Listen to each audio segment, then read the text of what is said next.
yun lang guys, papunta tayo doon sa ano, saan yung kung tinutulungan ni Tita Annalyn. I-update natin yung kalagayan niya uli.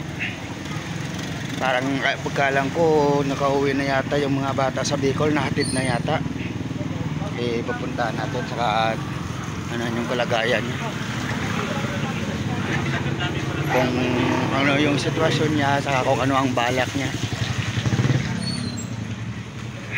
kung aalis na ba siya dito o saan siya pupunta, saan niya balak pumunta. Tanungin natin.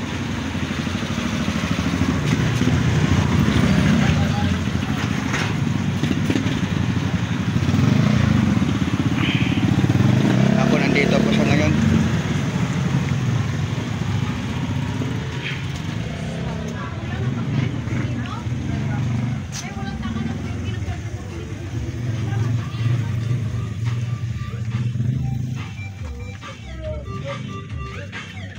Wala na.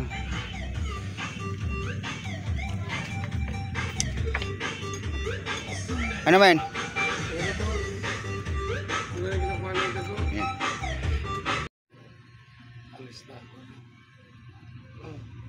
Yan guys, na-update tayo dito ng mga anak niya. Nahatid niya na ng Bicol. Ngayon si kuya na lang dito mag-isa. Doon ang kanyang mga anak. Balak niya sana pupunta na lang ng Cavite. Doon na lang siya. Punta ka na lang ng Cavite, no? Doon ka na lang muna. Kailan ka pupunta? Bukas sa Lunes.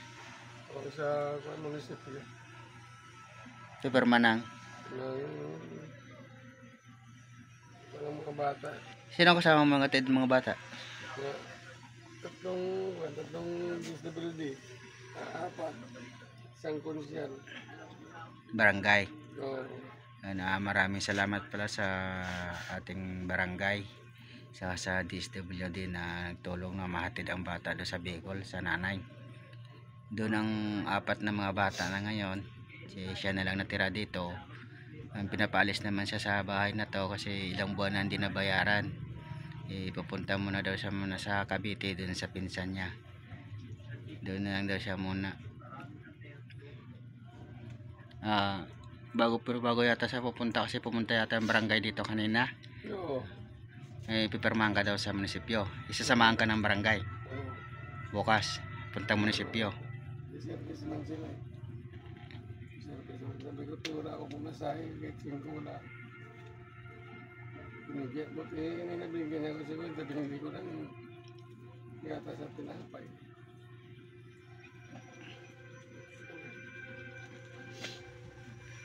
Ito yung mga ibang gamit ng mga bata daw, naka-plastic na to, mga uniform ng bata.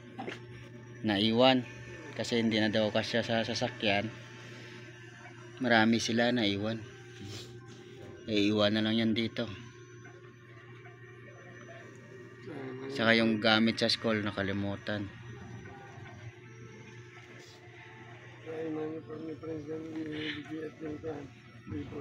Di ba naman yata yung uniform doon kung sakali? Parehas lang.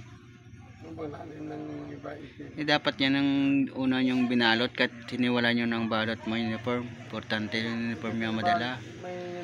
Nilagay nyo sa bag. May uniform naman silang dala. Oo. Kasi kunti lang. Ang problema yan yung mga damit na sabi ko. Puro yan. Wala nga po yung pan. Kahit may maska, kahit dalawa pang mas mo.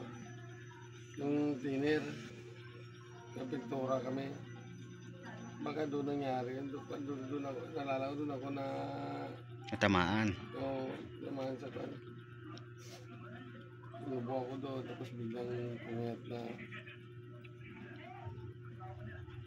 Sabi nila magpatawas siya kung paano. Sabi ko wala naman kung pagtawas.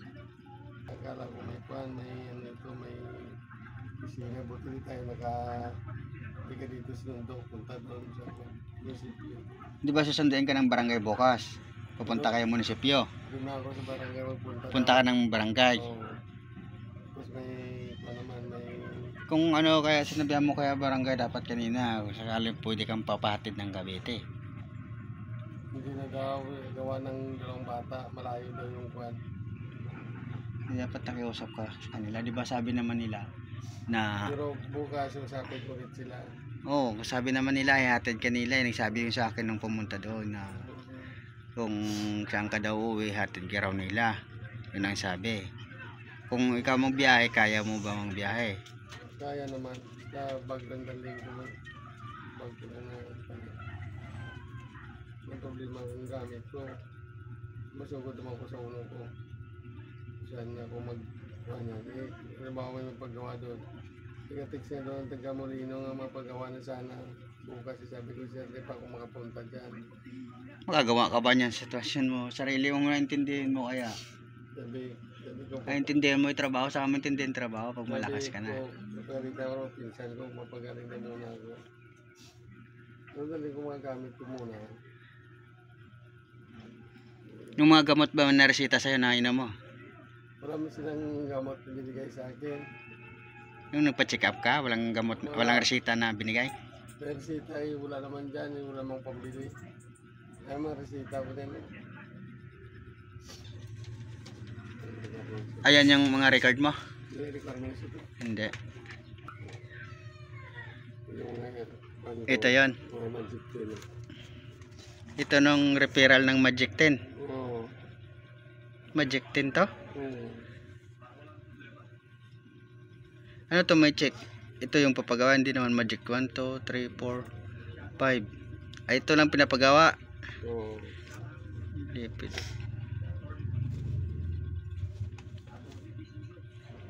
X-ray, ECG, with cardio. Nabasa ng cardio. Yan ang cardio mahal. Ang pabasa nito.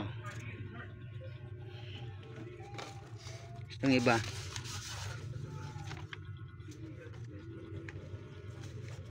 Hindi mo na, wala kang napagawa pa dito. Wala pa. Itong gamot di mo rin nabili. Hindi. Kasi ECG rin to. PhilHealth. May PhilHealth ka pala eh. Oo, Kung di mo paano naman sa PhilHealth yan eh. para mabawas hindi daw pa hindi active yung feelings ko. Hindi mo inulugan. Walang hulog. Wala. Nagamit ang feelings ko. Oo. Ito mga resita ko. Ito ano, sa PhilHealth mo to ah. Yung covered na ng PhilHealth mo ah. Hindi. Eh sa i-consulta to eh.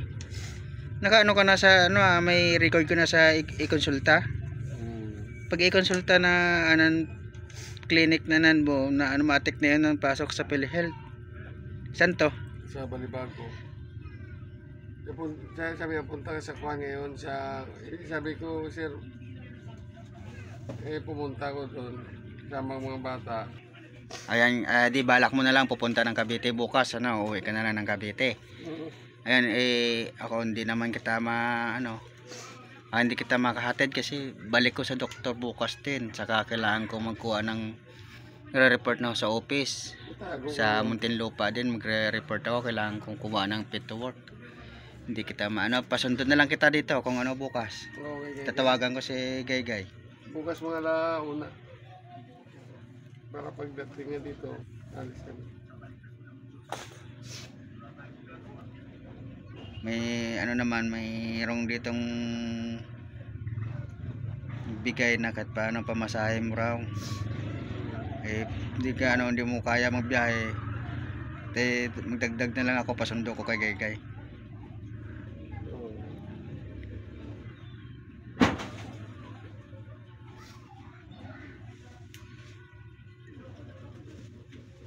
Ayun na lang guys, update na lang pag nasa Cavite na siya doon sa pinsan niya. Maraming salamat guys sa mabuting puso na nagbigay ng kahit kunting tulong kay kuya sa pamasahe. Kay Kevin Fatilla, hello Kevin, shoutout sa iyo, thank you your blessing. Kay Ate Jazz at Tita Annalyn, maraming salamat po. Update na lang pag nasa Cavite na si kuya bukas kasi may lakad na rin po ako bukas. Hindi ko maanan sila.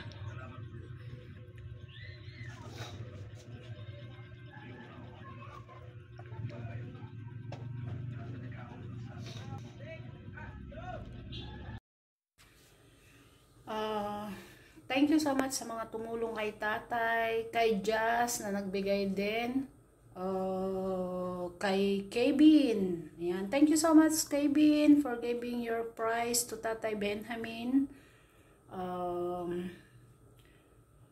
As of now, he needs to do some check-up.